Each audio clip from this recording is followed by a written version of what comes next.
Bonjour, l'arrêt de la Cour de la CEDEAO sur l'affaire Khalifa Sall continue de faire couler beaucoup d'encre et de salive et il faudra attendre le 19 juillet prochain pour connaître la réponse du juge Demba Kandji concernant le respect de cet arrêt. Mais d'ores et déjà, dans le journal Sud Quotidien, c'est l'enseignant-chercheur à l'UCAD Ousseynou Samba, par ailleurs coordonnateur du bureau d'information du justiciable de l'UCAD, qui déplore la façon dont le juge Malik Lamotte, président du tribunal correctionnel qui a vidé en première instance l'affaire de la caisse d'avance de la ville de Dakar, a tranché cette affaire. Ousseynou Samba était l'invité de l'émission Objection de la radio Sud FM et l'enseignant-chercheur a indiqué que le juge Lamotte, qu'il qualifie pourtant d'excellent juriste, n'a pas eu le courage de dire le droit dans cette affaire quand elle était appelée devant son tribunal. Par ailleurs, se prononçant sur le débat en cours concernant la conséquence que les juridictions nationales devaient tirer de l'arrêt que la Cour de justice de la CEDEAO a rendu en faveur du député maire de Dakar, Khalifa Sall, dans cette affaire, l'enseignant-chercheur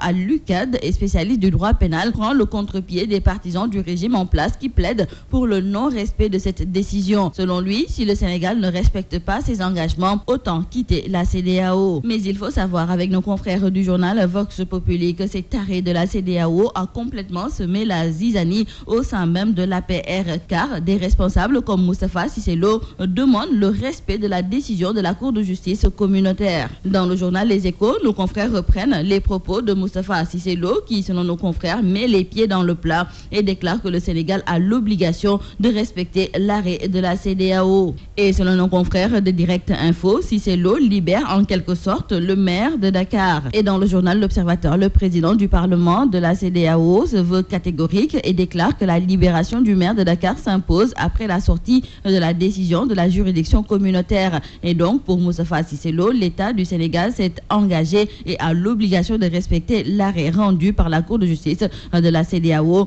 Le reste, c'est le gouvernement et les avocats qui vont exploiter cet arrêt pour savoir le contenu, car c'est fondamental. Mais il faut signaler avec nos confrères du journal Direct Info qu'à l'APR, il n'y a que Moustapha Cissé Lo qui est pour le respect de l'arrêt de la CEDEAO. Et dans le journal Le Quotidien, nos confrères nous indiquent aussi qu'Aïmérou Ning s'est aussi prononcé sur l'arrêt de la Cour de la CEDEAO et le président du groupe parlementaire Benno Bokk Yakaar déclare qu'il faut laisser l'institution judiciaire travailler sereinement. Nos confrères du journal Le Quotidien ont aussi recueilli les propos du professeur Ndiak Fall. Le pénaliste estime que la conséquence des irrégularités notées par la Cour de justice de la CEDEAO dans le dossier de Khalifa Sall, c'est la nullité de la procédure. Et à 3 jours de la reprise du procès, nos confrères du journal Walf Quotidien nous indiquent que tout le monde se pose une seule et même question, à savoir si la Cour d'appel de Dakar va tenir compte de l'arrêt de la Cour de justice de la CEDEAO ou si elle passera outre cette décision.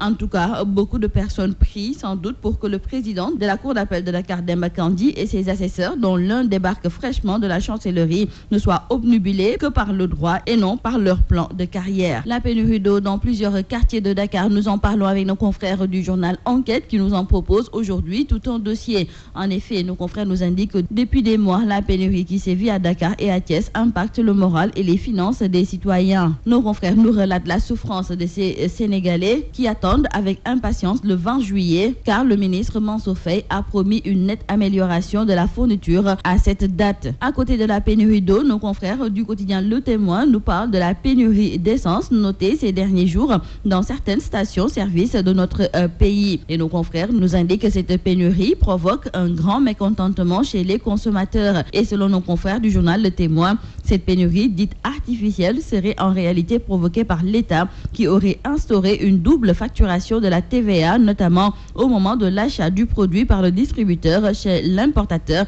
mais également lors de la vente au détail au niveau des stations-service. Dans la nuit du vendredi au samedi, de violents accrochages ont eu lieu entre militaires du 6e bataillon d'infanterie et éléments supposés appartenir au MFDC à Bissine vers Goudomp.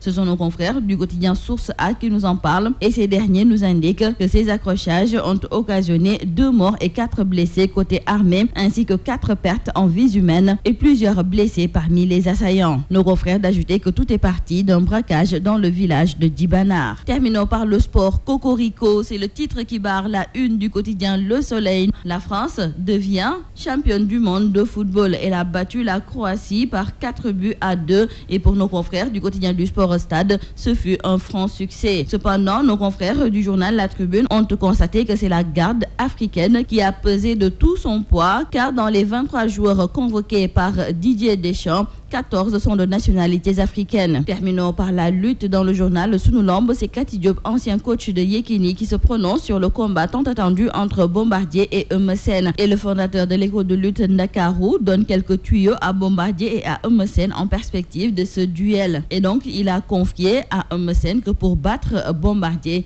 il devra se bagarrer. C'est tout à vos journaux et très bonne lecture. Leader incontesté de la location de voitures.